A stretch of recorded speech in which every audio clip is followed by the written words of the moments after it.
배척당하시는 메시아. 이 밑에 영어가 좀 잘못된 영어인데, 지금 저희는 아주 중요한 터닝 포인트에 왔습니다. 어떤 일을 하다가 이제 다른 일로 이렇게 돌아서는 걸 터닝 포인트라고, 돌아서는 점이라 그러지요. 지금까지는 예수님께서 이제 그 공생애를 시작하시면서 세례를 받으시고 이제 기적을 행하시고 비유를 들어서 하늘나라를 말씀하시면서 당신이 하나님의 메시아인 것을 말씀을 하셨습니다.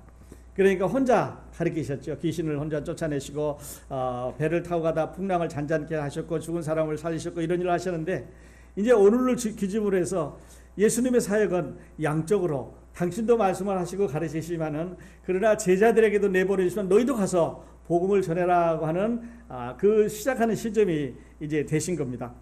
물론 예수님이 이제 고향에 두 번째 가셨습니다. 늘 이제 우리 마음속에 고향이 있지요. 여러분도 아마 고향을 생각하시면 상당히 그 늘 가슴 떨리고 이렇게 그리움 같은 게 있고 그렇게 되겠습니다만은, 근데 예수님이 두 번째 고향을 가셨는데요. 첫 번째 고향에서도 쫓겨났습니다. 나가라고 밀어냈습니다, 사람들이. 그리고 두 번째 고향에 갔더니 또 거기서도 거절을 당하셨습니다. 영어로는 offended 이렇게 말을 썼는데, offend 한단 말은 이렇게 푸시해서 나가라고 이렇게 안 받겠다고 이런 말이 아니라, 야, 저 사람을 받으면 우리가 큰일 날 텐데, 저 사람을 우리가 받아들여주면 우리에게 뭔가 불이익이 나쁜 일이 있을 텐데 어떻게 하나 하는 그 마음속에 생기는 생각, 이런 걸 이제 offend 한다고 말하는데, 이제 거기에서 예수님을 배척했다고 하는 말이 그런 말이 되겠습니다. 자, 베들레헴에서 출생한 후에 이 고향에서 30년 동안 사셨습니다. 그러니까 30년 동안 이 나사렛이라고 하는 고향에 사셨는데, 이 나사렛이라는 이 지역은 아주 산비탈에 있는 동네입니다. 그 당시 이 성경을 연구한 분들이 찾아보니까 한 500명 정도의 레지던트들이, 마을 사람들이 살고 있었다 이렇게 말하고, 면적 전체를 합해보면 한 60에이커 정도 된다고 하는 평지가 아니고 아주 비탈입니다. 저거 이제 나와 있습니다만은 조금 멀어서 잘 안 보이시는 그런 경우가 되겠습니다. 그래서 예수님께서 거기서 30년 동안 살았으니까요, 500명의 사람들하고 살았고 늘 집에서 먹수일을 하고 살았으니까, 이제 그 동네 사람들에게 예수라고 하는 이 사람은 전혀 낯선 사람이 아닙니다. 왜냐하면 30살까지 사셨으니까요. 그리고 그 어머니도 알고 그 아버지도 알고 그 동생이나 누이도 알고, 이렇게 해서 서로 가족들끼리 아는 이런 그 사람인데, 그곳에 예수님이 가신 거죠. 다시 가신 거죠. 그러니까 고향에 가신 겁니다. 고향을 방문을 하셨지요. 그런데 거기에서 사람들이 리젝트를 했습니다. 고향 사람들이 예수님을 이제 배척을 했습니다. 자, 오늘 말씀을 드리면서 제가 두 가지 질문을 여러분에게 드리겠습니다. 마음에 이미 이제 결정을 하시고 답을 갖고 계신 분도 계시겠습니다만은, the question number one, 첫 번째 질문은요, 죄 중에서 가장 큰 죄는 무슨 죄일까요? 하는 것입니다. 여러분 얼른 생각에, 하나님이 가운데 하실 때 죄 중에서 제일 큰 죄는 무슨 죄일까? 이렇게 생각해 보면, 이거는 도적질한 죄를 수도 있을 거고, 간음죄가 될 수도 있을 거고, 살인죄도 될 수 있을 거고, 뭐 이런 죄목을 다루겠는데, 여러분 죄 중에 제일 큰 죄는 무슨 죄일까요? 우리 아시는 분 있으면 얘기해 보십시다. 예수님을 안 믿는 죄입니다. 안 믿는 죄. 여러분 이제 그로서리 가면 물건을 사시죠. 물건 사면 뭐 이렇게 하면 삑삑 하면서 쭉 명단이 나오고, 맨 밑에 이 총 합계 토탈이 금액이 나옵니다. 이런 물건값 내실 때는 이거 하나만 이렇게 골라서 내시라는 거 아니고, 요 맨 밑에 있는 토탈을 내면 물건값 전체가 지불되는 거죠. 그래서 우리가 살아오면서 이제 죄를 졌습니다. 뭐 여러 가지 말할 수 없는 많은 죄들을 짓게 되는데, 그 죄를 다 리스트를 해서 합해가지고 그 봉다리 안에, 이제 이 보재기 안에, 아니면 이 리스트 안에 이 큰 이런 자루 안에 넣었다고 칩시다. 이걸 죄라고 말합니다. 그때 우리가 말하는 이 죄 중에서 제일 큰 죄라고 하는 말은 믿지 않는 죄인데요, 불신앙, unbelief라는 말입니다. 다시 말해서 예수님을 믿으면 그 패키지 안에 살인죄도 있을 거고, 간음죄도 있을 거고, 도둑질한 죄도 있을 거고, 뭐 여러 가지 죄 목록이 거기 안에 다 있는데, 그 죄를 다 다 합해져 있는 그 죄를 예수 그리스도를 믿음으로 해서 용서를 받게 되면, 다시 말해서 토탈 금액을 페이하게 되면 거기 인디비주얼 아이템에 대한 프라이스가 다 페이되는 것과 똑같습니다. 예수를 믿으면 이 모든 죄가 다 용서받는다고 하는 말은 그 말입니다. 그러므로 예수님을 믿는다고 하는 말은 모든 죄, 그 안에 있는 리스트가 어떤 것이었든 간에, 큰 것이었든 작은 것이었든 긴 것이었든 짧은 것이었든 어렸을 때 지은 것이었든 지금 지은 거든 알고 지은 거든 모르는 거든 그 모든 리스트가 다 용서받는다고 하는 얘기니까 얼마나 쉬운 거예요. 이게 죄 중에 제일 큰 죄입니다. 혹시 여러분은 살인죄는 용서받았어도 안 믿는 죄는 갖고 계신다면 이건 틀린 말이죠. 왜냐하면 리스트 중에 어떤 물건값은 페이되는데 토탈 금액은 페이 안 하셨다는 말이니까요. 아직도 여러분 그런 생각 갖고 계신 분은 오늘 예배를 통해서 이 믿음의, 죄송합니다, 불신앙의 죄, 믿지 않는 죄값을 예수님께서 다 갚아주신 것을 마음에 믿고 가실 수 있기를 바랍니다. 퀘스천 넘버 2는요, 나는 예수를 누구라고 생각하는가 하는 것입니다. 여러분은 예수님을 누구라고 생각하십니까? 베드로는 예수님이 이 질문을 했습니다. 너희는 나를 누구라고 생각하느냐? 그때 베드로는 그렇게 말합니다. 주는 그리스도시요 살아계신 하나님의 아들이시니다. 그렇게 말했습니다. 그래서 예수님께서 베드로를 칭찬을 해주셨고 베드로를 축복을 해주셨습니다. 그런데요, 예수님께서 부활하신 후에 도마라고 하는 예수님의 제자가 있었습니다. 그가 예수님의 부활하시고 나서 제자들을 만날 때 거기 안 계신 걸 알지요. 그때 나중에 이제 도마가 돌아왔습니다. 그래서 얘기하기를, 나는 내 눈으로 손의 못자국도 보고 옆구리에 창자국을 보지 않고는 믿지 않겠다, 이렇게 말했습니다. 의심이죠. 불신앙입니다. 첫 번째 죄입니다. 그래서 두 번째 예수님께서 도마에게 나타나셔서 손과 옆구리를 보여주면서 믿을 수 없느냐고 말했을 때 도마가 이렇게 말합니다. 나의 주시요 나의 하나님이시이다. 주는 그리스도시여 살아계신 하나님이란 말은 You are, 당신은, 이런 말이니까 나하고는 거리가 있는 말입니다. 그러나 주는 그리스도시여 나의 주시여 나의 하나님이시란 말은 나하고 직접적인 관계가 있는 주님이라는 말입니다. 여러분, 오늘 아침에 예수 그리스도가 인류를 구원하시러 오신 하나님의 아들이시고 성경에 기록된 그 예언을 따라 오신 분이고 여러 가지 좋은 말로 다 알고 있지만, 그러나 이 예수 그리스도가 여러분의 구주, My Savior, My God, My Lord, 이거 나하고 관계가 없다고 하면은 예수 그리스도는 나의 하나님이 아니라 당신들의 하나님이고 여러분의 하나님이고 나하고는 관계가 없는 말이라는 말이죠. 여러분이 잘 아는 시편 23편 그렇잖아요. 여호와는 나의 목자시니 내게 부족함이 없으시다. 내가 사망의 음침한 골짜기로 다닐지라도 라고 해서 나하고 목자하고 관계가 있어야 됩니다. 여러분하고 예수 그리스도하고 관계가 있어야 되는데 그 관계는 여러분이 예수 그리스도가 여러분의 마음 가운데 구주로 자리를 잡으셔야 한다는 말입니다. 퍼스널 릴레이션십. 사람들이 다 알려진 그런 커먼 네임이 아니라 퍼스널 릴레이션십, 개인적인 관계를 가지고 있어야 된다는 말이죠. 자, 다시 보십시다. 죄 중에 가장 큰 죄는 무슨 죄냐면 믿지 않는 죄입니다. 나는 예수를 누구라 생각하는가? 내 주님이시고 나의 구주라고 여러분 생각하실 수 있기를 바랍니다. 자, 지금까지 활동하시던 가버나움에서 25마일 떨어진 지점에 이제 나사렛 동네에 예수님이 가셨고, 지금 말씀드린 대로 30년 동안 살던 동네 사람들을 만나러 갔습니다. 그런데 신기한 거는요, 이 나사렛이라고 하는 이름은 구약 성경에 한마디도 안 나옵니다. 탈무드에도 아무 곳에도 적용이 없고 토라에도 없고 누구에게도 말한 적이 없는 마을이 이 나사렛이란 말이에요. 이 나사렛 동네에 예수님이 거기 가서 머무셨는데 보통 활동한 모든 지역에는 거기 이름이 구약 성경에 예언이 되는데 여기는 예언이 안 되어 있습니다. 뿐만 아니라 여기에 선지자가 자기 고향에서는 자기 고향과 자기 친척과 자기 집에서는 존경을 받지 않음이 없느니라 라고 말씀하셨는데 이 구절도 구약 성경에 말씀 없어요. 그러니까 예수님께서 자기 고향에 가셔서 이렇게 말씀을 하신 것 같아요. 그래서 물론 목수 일을 하셨습니다. 아버지가 목수니까 목수 일을 하게 되는데 거기에서 이제 자라나면서 사람들에게 이 목수로서의 어떤 기능을 하셨을 것 같아요. 근데 이 목수란 말이 여러분 배 만드는 사람도 그 당시에는 나무로 만들었으니까 목수였을 거고요. 집 짓는 사람도 목수였을 거고, 그 다음에 지게를 만든다든지 쟁기를 만든다든지 아주 조그마한 툴들을 만드는 사람도 목수였을 겁니다. 그런데 예수님에게 목수라고 쓰인 이름은 아주 큰 이름, 대목이 아니라 이렇게 조그마한 그 소멍에 만드는 요크라든지 여름말로 하면 지게 되겠습니다. 또는 쟁기라든지 이렇게 작은 부품들을 만드는 작은 가구들을 말아서 파는 사람들을 상징할 때 쓰는 이런 목수라는 말을 썼으니까 대목은 아니었고 그 집안이 소목이었던 것 같아요. 다시 말씀드려서 가난한 사람들이었고 별 볼 일 없는 사람들이었고 인컴이나 생계가 그렇게 넉넉하지 아니한 그런 사람이었다고 볼 수가 있겠습니다. 거기에 갔었습니다. 자, 목수 잘하는 거 알지요?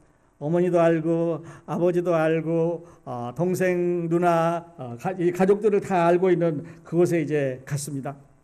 그랬더니요, 동네 사람들이 예수님을 보면서 이렇게 말합니다. 안식일의 회당에 가르치니 많은 사람이 듣고 놀라 가로되 이 사람이 어디서 이런 것을 얻었느냐? 이 사람이 받은 지혜와 그 손으로 이루어지는 이런 권능이 어쩌미냐 하면서 이 사람이, 자 보십시오, 여기 아주 중요한 말을 하고 있습니다. 성경에 표시하시면 좋겠습니다. 마리아의 아들, 그 다음에 목수. 보통 아들을 얘기할 때 아버지 이름을 부릅니다. 누구의 아들 그러면 아버지 이름을 불러서 이건 누구 아들 아니냐, 그래서 전통적으로 이렇게 아버지의 아들인 것을 말하게 되는데, 여기서 마리아의 아들이라고 말하는 이 제목에는 아주 굉장한 질문이 들어있습니다. 탄생할 때부터 좀 이상한 사람이다. 아버지 없이 마리아로부터 태어났다는 사람이니까 이렇게 출생에 어떤 그 세상에 태어날 때 이상한 어떤 결과를 가지고 온 사람인데 마리아의 아들이다. 그 다음에 두 번째는요, 목수라고 말합니다. 자, 지금 말씀드렸습니다만 이 예수님을 가리켜 목수라고 기록된 대목은 신약성경에 여기밖에 없어요. 그러니까 여자의 마리아의 아들이라고 하는 것을 강조를 하고 목수라고 하는 것을 강조를 함으로써 태어날 때 좀 이상하게 태어났고 지금도 좀 그렇고 또 이제 어떤 교육을 받은 적도 없고, 그다음에 이제 누가가 연관된 어떤 집안에 내세울 만한 사람이 없는 이 친구가 어디서 이런 본능을 행하느냐, 이런 가르침을 가져왔느냐, 이런 지혜를 갖고 왔느냐. 또 뿐만 아니라 이제 들었을 거겠죠. 그래서 지금부터 시작해서 1년이 넘게 예수님 밖에 나가서 이제 25마일 밖에 있는 가버나움에서 거기서 죽은 사람도 살려내고 중풍병자도 고쳐내고 귀신도 쫓아내고 이제 회당에 들어가서 가르치시다고 하는 여러 가지 일을 했기 때문에 당시에는 마우스 투 마우스, 입에서 입으로 전달해서 이 동네에 그 목수가 가가지고 저 가버나움 회당에서 죽은 사람도 살렸대더라. 아니면은 이제 귀신이 꼼짝 못하고 나갔대더라. 아니면 중풍병자가 이제 지붕에서 달아내렸는데 이게 일어나서 걸어가다더라. 이런 얘기들이 이제 소문으로 해서 이 큰 동네에서 작은 동네로 이렇게 옮겨졌기 때문에 사람들은 예수에 대해서 소문을 잘 알고 있었을 겁니다. 그러니까요, 이 사람들에게 지금 과거에 이 예수 그리스도가 자라난 배경도 알고 있고, 그 다음에 현재 그가 가버나움에서 여러 가지 이적과 기적을 통해서 하나님의 메시아로서 활동한 것도 알고 있는데, 이런 상황이라면 여러분은 어떻게 하시겠습니까? 여러분은 이 예수를 받아들이시겠습니까? 아니면 여러분은 이 예수를 옛날 거 생각해서, 조금 더 이따 말씀드리겠습니다만은 편견과 또는 고정관념과 이런 걸 통해서 아니라고 부정을 하겠습니다. 나사렛 사람들은요, 교육과 가정 형편과 그리고 가족이기 때문에 너무 가까워서 그 집 아들이고 그 집 형이고 그 집 뭐 오빠고 이렇게 되니까, 아니면 그 집 조카고 그 집 누구고 이렇게 해서 너무 가까우니까 이 사람들을 거절할 수가 있었습니다. 인성을 잘 알고 있었습니다. 편견이 있었고, 그렇지만 나사렛 사람들은 예수 그리스도의 신성은 보지 못했습니다. 이분이 사람으로서 이렇게 태어난 건 잘 알았지만, 그러나 그 안에 하나님의 메시아로서의 영이 있다고 하는 것을 몰랐다고 하는 그런 말이죠. 편견, 선입견, 또는 오해 이런 것들이 불신앙을 만들어가고 있습니다. 그래서 요한은 요한복음 1장 11절에서 13절까지 이렇게 말했습니다. 자기 땅에 오매 자기 백성이 영접지 아니하였으나 영접하는 자 곧 그 이름을 믿는 자들에게는 하나님의 자녀가 되는 권세를 주셨으니 이는 혈통으로나 육정으로나 사람의 뜻으로 나지 아니하고 오직 하나님께로서 낳은 자들이다. 이렇게 말했습니다. 그러니까 나사렛 사람만 예수 거절한 거 아니에요. 오늘날에도 이 많은 사람들이, 이 많은 교회에서, 이 많은 사역자들이 이 많은 돈을 들어서 이 많은 조직들이 온 세상에 움직여서 예수 그리스도를 하나님의 아들이라고 선포하고 있습니다. 그런데 나사렛 사람들이 거절한 것만큼 이렇게 더 많이, 어쩌면 그보다 더 강하게 이 예수 그리스도를 이제 거절하고 있는 거죠. 인간관계를 어렵게 하는 세 가지 요소, 불신앙을 갖고 있는 세 가지 요소를 제가 이제 말씀드렸는데, 먼저 편견이라고 하는 것입니다. 두 번째는 고정관념이고요. 세 번째는 선입관입니다. 이 나사렛 사람들은 예수가 마리아의 아들이고 태어날 때부터 어떻게 이상하게 태어나서 여기 와서 살아.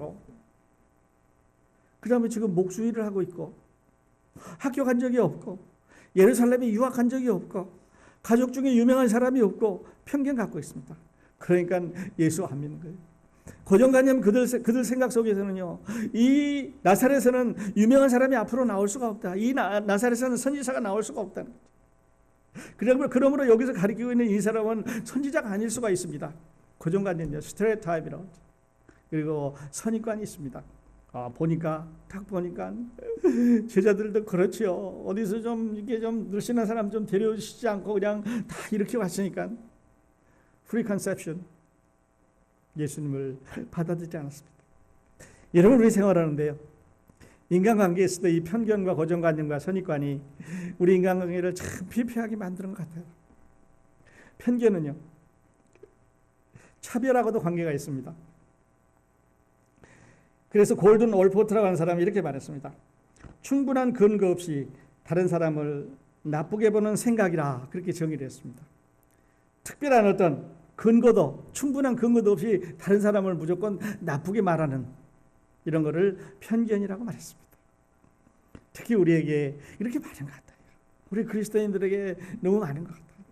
혹시 우리 가운데는 이런 편견이 없는지 모르겠습니다. 그래서 이것들은 다 부정적인 것들이죠.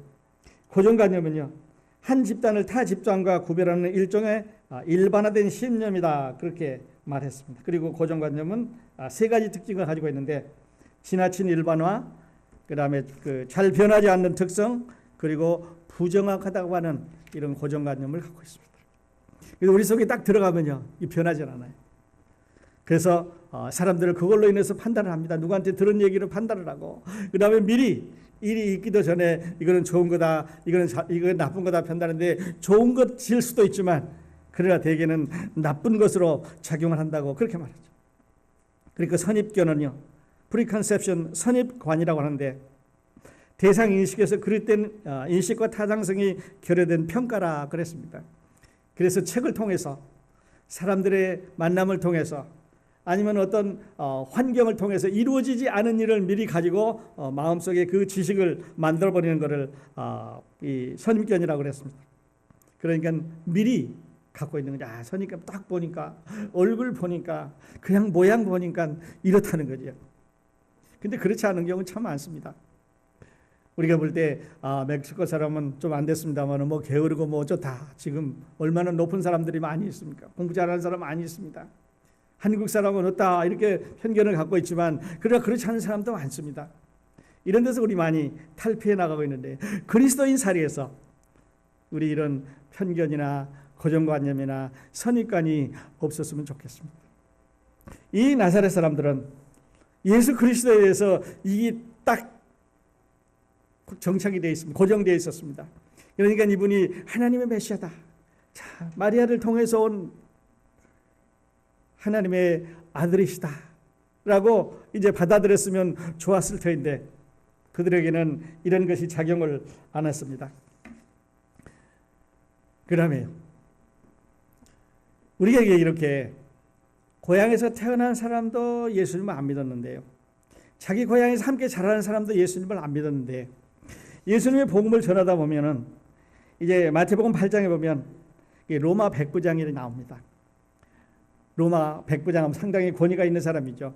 100명의 부하를 거느리고 있는 사람일 거고, 그리고 이제 로마 정부하고 조직이 있는 사람이고, 관직이 있는 사람이고, 공부를 많이 한 사람이고, 요즘 말로 하면 엘리트들입니다. 엘리트가 아니면 로마 군인들을 뽑지를 않으니까요. 그리고 이제 높은 직위에 올라가질 않으니까요. 10부장, 100부장, 1000부장 이렇게 있었는데 100부장이면 상당히 많은 공부를 한 엘리트입니다. 그 엘리트가 자기 부하가 병이 들었을 때 이제 예수님을 찾아가서 그 고치는 광경을 봅니다. 어떤 일을 해봐도 어떤 약으로도 어떤 그 노력으로도 안 되니까 예수 그리스도에게 찾아가서 예수님을 오도록 합니다. 그리고 만일에 바빠서 못 오겠으면 말씀만 해주시면 낫겠다고 말합니다. 여러분, 고향 사람도 배척을 했는데, 자, 로마 사람입니다. 백부장입니다.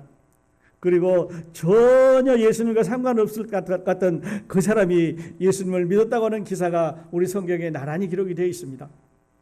그러니까요, 우리가 예수님 전하는 것은 예수님에 대해서 지식을 많이 알고 있고 예수님에 대한 경험을 많이 갖고 있고 교회에 오래 다녔고 교회하고 친숙하기 때문에 그들이 예수를 잘 안다고 생각하지 마십시오.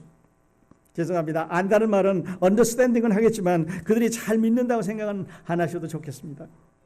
왜냐하면 어쩌면 그분들의 예수님을 더 잘 모를 수도 있습니다. 오래 다니다 보니까 교회에서 직책도 받았습니다. 오래 다니다 보니까 교회에서 여러 가지 일도 맡았습니다. 오래 다니다 보니까 교회에서 이제 사람들이 자기를 존경해주고 높임을 줄 수도 있습니다. 그러나 그것은 예수 그리스도를 안다고 하는 데서 예수 그리스도를 믿는다는 것과는 다를 수가 있습니다. 퍼스널 릴레이션십 없을 수도 있습니다. 혹시 우리 가운데는 그렇지 않으신지 모르겠습니다. 여러분, 저는 한 번 오셨던, 평생 오셨던, 계속 오셨던, 평신도든 아니면 어떤 직책을 갖고 계시든 여러분, 우리 모두가 다 예수 그리스도와 개인적인 퍼스널 릴레이션십 관계를 가지고 있으시기를 바랍니다. 만일에 안 가지고 있으시면요, 여러분, 이 릴레이션십을 꼭 가지실 수 있기를 바랍니다. 자, 목수라 그랬습니다. 마리아의 아들이라 그랬습니다. 그리고 또 말하기를 거기에 있는 가족을 잽니다. 한두 사람만 되는 게 아니라 야고보도 있고 요셉도 있고 유다도 있고 시몬도 있고 그리고 누이들이 있는 걸로 봐서 이분들의 이름은 또 활동한 건 나오지 않지만 그러나 한 명 이상이었던 것 같아요. 그리고 우리 형제들만 해도 4명인데요. 여기에서 우리가 아는 대로 야고보하고 유다는 뒤에서 이제 우리에게 성경을 기록해 줬지요. 그러니까 여기 신약성경을 기록한 사람들 중에서 여러분 아는 대로 예수님의 12 제자가 있었을 거고 그 다음에 예수님의 4명의 이 형제들이 있었을 테니까 이제 우리가 생각해 보는 대로 베드로도 있었을 거고 요한도 있었을 거고 그리고 여기서 나와 있는데 여기 기록된 대로 야고보도 있었고 유다도 있었고 처음에는 이분들이 예수님을 안 믿는 사람들이었지만 그러나 나중에 예수님을 믿었습니다. 그리고 이제 그 야고보서도 기록됐고 유다서도 이렇게 기록을 해주었는데요. 그래서 아까 이야기하다가 다 들어갔습니다만 누구에게 우리가 전도를 해야 될까? 누구에게 우리가 예수 그리스도를 전해야 될까? 이 말은 제한이 되어 있지 않다는 거죠. 잘 알 것 같은 사람들, 오랫동안 생활했던 사람들, 그들에게 오히려 예수 그리스도가 필요할 수도 있습니다. 왜냐고요? 여기에는 이 나사렛 사람들이 예수를 안 믿으니까요. 그런데 백부장과 같이 예수를 전혀 만나보지 않은 관계하지 않은 사람도 예수님을 믿었으니까 우리가 전도해야 되는 대상들은 이렇게 많이 해야 되는 것 같아요. 그 범위를 넓혀야 되는 것 같아요. 그렇게 보면은요, 불신앙 때문에 우리에게 생긴 일들이 참 많습니다. 불신앙. 아까 예수님 안 믿는 걸 불신앙 또는 죄 중에 가장 큰 죄를 불신앙이라고 그랬습니다. 구약세대에 보십시오. 아담과 하와가 에덴 동산에 있었습니다. 그래서 하나님의 말씀을 잘 안 믿었지요. 하와가 이거 따먹어도 괜찮다더냐? 아니, 따먹는 게 아니라 만지지도 말라 그러더라. 그리고 먹으면 하나님은 정령 죽으리라 그랬는데 이게 죽을까 말까 이렇게 의심을 하고 이렇게 이제 불신앙을 줬죠. 노아 시대 어떻습니까? 우리 노아의 방주 가봤습니다. 그 어마어마한 배를 120년 동안 만들면서 앞으로 비가 와서 멸망한다는데 그 설교를 들은 사람은 몇 명입니까? 노아의 가족들 8명만 믿었습니다. 이스라엘 백성들이 광야에 내몰려서 40년 동안 오락가락합니다. 물론 큰 죄도 있었고 작은 죄도 있었습니다. 하나님 원망도 하고 불평도 하고 애굽으로 돌아가자도 하고 모세를 죽이기도 하고 여러 가지 그 안에서 말할 수 없는 이런 사건들이 있었겠죠. 그러나 그들이 가나안 땅에 못 들어간 거는요, 이런 죄 때문에 못 들어간 게 아니에요. 하나님을 못 믿었기 때문에, 하나님을 못 믿었기 때문에 들어가지 못했습니다. 이거를 불신앙이라고 말했죠. 유다는 어떻습니까?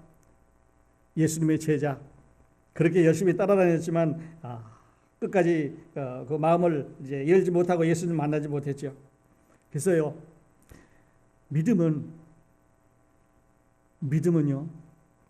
산을 옮길 만한 힘이 있습니다.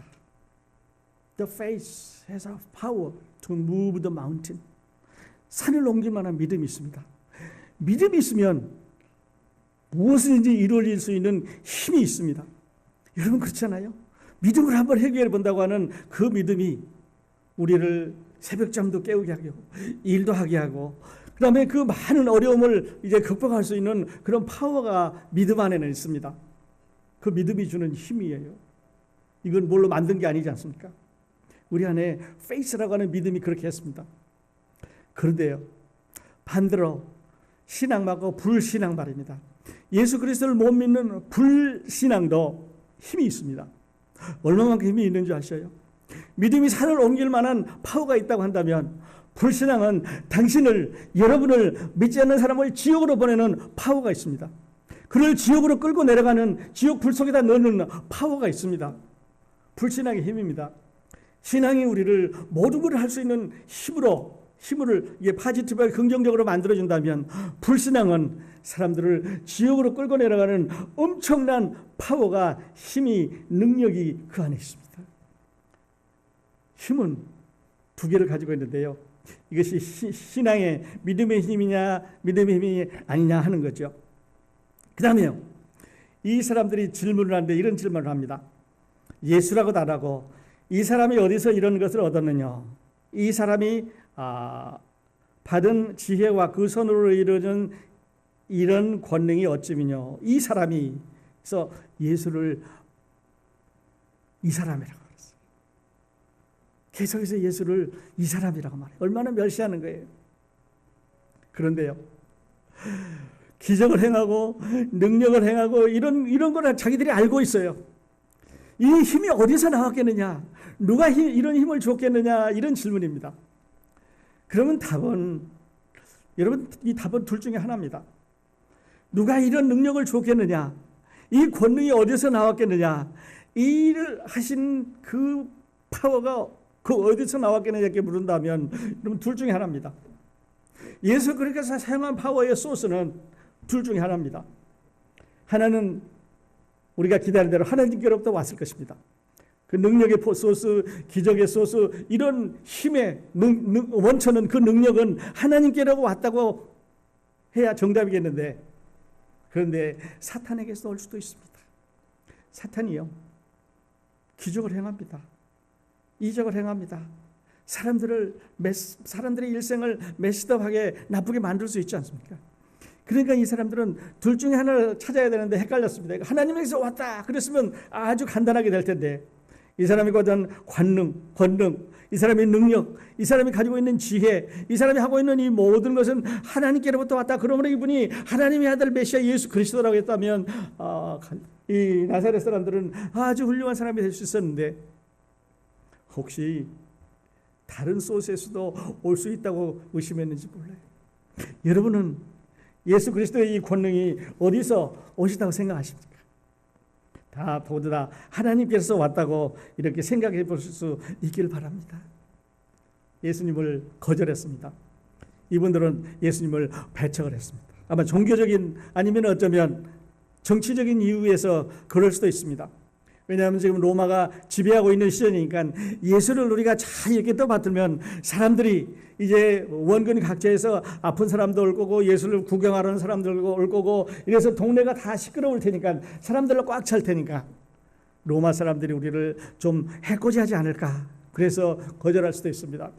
또는 저 멀리 예루살렘에서 여기에서 이제 선지자가 나왔다 그러니까 여기에서 하나님의 아들이 있다 그러니까 종교 지도자들이 나와서 이 자기 마을 사람들을 더 고통 줄 거기 때문에 그런 적이 있다고 볼 수도 있습니다. 어쨌든 간에 그들은 예수님을 안 믿었습니다. 다시 말씀드려서 불신앙을 가지고 있었던 거죠. 어제 아침에도 말씀드렸습니다만 한국에서 이 종교에 대한 선호도를 조사했더니 세 가지 종교 중에 좋아하는 걸 먼저 쓰십시오. 그랬더니 한국 사람들이 제일 좋아하는 종교는 불행하게도 1등이 불교, 2등이 천주교, 그리고 꼴찌 3등이 기독교라고 말했대요. 그래서 그렇다면 당신이 기독교를 싫어하는 이유, 좋아하지 않는 이유가 무엇입니까? 라고 그 이유를 적으라 그랬더니 첫 번째가 기독교인은 말 따로 행동 따로입니다. 교회 가면 천사고 밖에 나오면 악마입니다. 둘째로는요, 기독교인은 사랑은 없고 욕심만 가득 찬 사람들입니다. 말로는 사랑을 하면서 자기 욕심 채우기 위해서 사랑을 파는 사람들입니다. 세 번째는요, 기독교인은 권력과 결탕이 되어 있다. 네 번째로 좀 부끄러운 얘기인데 기독교인은요, 수준 미달하는 목사들이 많다. 잘 본 것 같아요. 다섯 번째는요, 개신교는 예수 천당 불신 지옥을 외치면서 다른 종교에 대해서는 배타적이다. 그래서 막 온갖 이런 일을 많이 강요하죠. 여섯 번째로 개신교는 기독교인들은 말이죠, 헌금은 강요하고 재정을 불투명하게 사용을 한다. 예배 시간 반은 채우면서 그걸 어디 썼는지, 그걸로 인해서 어떤 일이 일어나는지 잘 말해주고 있지 않다고 하는 거죠. 그리고 마지막으로 일곱 번째는 개신교는 끼리끼리 놀고 그 끼리끼리에 끼지 못하는 사람들을 왕따시킨다. 그래서 파가 얼마나 많아요. 그래서 자기끼리 노는 거지요. 그래서 제가 어제 이런 비유의 말씀을 드렸습니다. 어떤 물건을 사기 위해서 백화점에 갔더니 백화점이 거리에 쫙 있었습니다. 큰 백화점 몇 층짜리도 있고 작은 이런 가게, 구멍가게도 있습니다. 그래서 자기 집을 가지고 있는 주인도 있고 그렇지 않은 주인도 있고 상점이 쭉 늘어져 있는데 거기서 물건을 팔고 있습니다. 한 사람이 물건을 사기 위해서 첫 번째 백화점에 들어가서 물건 값이 얼마인지, 어떤 물건을 팔고 있는지 물었습니다. 그랬더니 얘기가 아주 큰 백화점이었는데 저기 쪼브레기에서 파는 물건들은 다 가짜고 자기 것만 진짜라고 말했습니다. 그리고 옆에서 그 옆집에 지나가가지고 똑같은 물건을 찾았더니 거기도 있었습니다. 그러니까 물건 값이 얼마냐고, 또 이 물건이 어떻게 되냐고 물었더니 우리 것만 우리가 직접 만들었으니까 진짜고 딴 집 건 다 가짜라고 말했습니다. 그래서 한 집같이 지나가면서 물었을 때 사람들이 얘기하기를 큰 집, 작은 집, 구멍가게, 큰 가게 할 것 없이 다 자기 건 좋다고 그러고 다른 사람들은 다 잘못된 거라고 말했습니다. 우리는요, 우리 그리스도인들은 복음을 파는 세일즈맨입니다. 사랑하신 여러분, 여러분이 물건 사러 가는데 물건 가게에 들어가는데 다 남의 건 나쁘고 이것만 좋다 그러면 살 사람 어디 있겠습니까? 우리가 믿지 않은 사람들에게 예수님 전하는데요, 다 자기 건 맞다 그래요. 근데 자기 걸 벗어나면 틀리다 그러니까요. 어디 하나님이 그렇게 하셨습니까? 우리 집에 파는 것도 맞지만 다님의 것도 맞아야 된다고 얘기하지 않을까요? 우리가 보는 복음도 참 복음이지만 다른 사람들이 전해주는 복음도 참 복음이라고 말할 수 있으면 좋겠습니다. 그리고 그곳에서도 참 복음을 전했으면 좋겠습니다. 그래서 설렁탕 집을 만드는데 설렁탕, 그러니까 원조 설렁탕, 참 원조 설렁탕, 진짜 원로 설렁탕, 그래서 막 위에다 하나씩 쫙 붙인다는 거죠. 우리 집에서 시작했다고. 복음도 그런 것 같아요. 여러분 그러지 말았으면 좋겠습니다. 예수 그리스도의 복음은 성경 안에 있는 복음입니다. 우리를 위해서 십자가에 돌아가시기 위해서 그 모든 일을 다 해주신 하나님의 아들을 믿으면 구원받는다고 하는 게 우리의 믿음이고 우리의 복음 아니겠습니까? 물건 파는 것처럼 교회마다 갔더니 다른 사람들은 다 틀렸다 그러는 거예요. 큰 교회 가도 그렇고 작은 교회 가도 그렇고 다른 사람들은 다 틀리고 자기만 맞았다 그러니 내가 어디 가야 되겠어? 세일즈만입니다. 교회는 하나님의 복음을, 이 구원을, 은혜를 값없이 나누어주는 은혜의 배급처입니다. 파는 게 아니에요. 예수 그리스도가 그냥 받으라고 그렇게 말했습니다. 우리 시간이 많이 갔는데 결론 내십시다. 제가 시작할 때 질문을 2개를 드렸습니다. 죄 중에 가장 큰 죄는 무슨 죄인가? 안 믿는 죄입니다. 2번째 질문, 나는 예수를 누구라고 생각하는가? 여러분은 예수를 이렇게 생각하시기를 바랍니다. 베드로는 예수님이 자기 동네 가셨을 때 거기 있었겠지요. 수제자니까요. 그리고 그 이야기를 들었겠지요.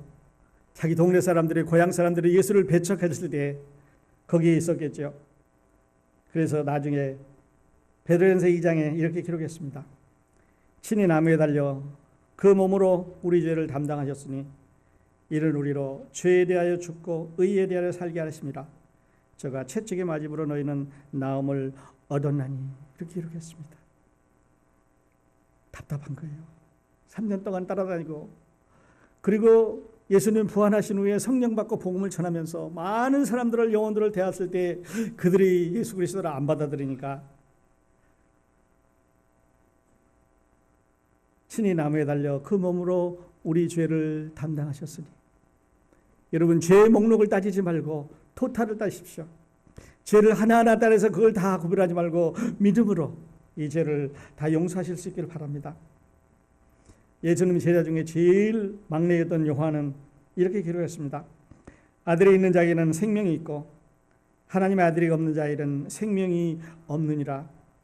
내가 하나님의 아들의 이름을 믿는 너에게 이것을 쓴 것은 너희로 하여금 너희에게 영생이 있음을 알게 하려 함이라. 여러분, 하나님의 아들이 있으십니까? 여러분은 영생을 가지고 있습니다. 하나님의 아들이 없으십니까? 여러분, 영생을 구하는 구도자여셔야 맞습니다. 그리고 예수님의 그 형제 중에 야고보는 예수님 부활하신 후에 그때야 예수님을 믿고 이렇게 적었습니다. 어리석은 사람이여, 행동에 따르지 않는 믿음은 아무 쓸모가 없다는 것을 모르십니까? 영이 없는 몸이 죽은 것처럼 행동이 따르지 않는 믿음은 죽은 것입니다. 다른 번역으로 말씀드렸는데요. 우리 구원받았으면, 우리 은혜를 알았으면, 우리 복음을 가졌으면 말이죠. 이제 나가서 살아있는 사람으로 행동을 보여줄 때입니다. 전도하십시다. 그리고 내가 그리스도에 있는 것을 사람들에게 나타내 보여줌으로 우리 몸에서 하나님 아들 예수 그리스도가 영원하게 되는 이런 삶을 이번 주간도 또 여러분 함께 사시기를 예수님의 이름으로 축원드립니다. 기도하겠습니다.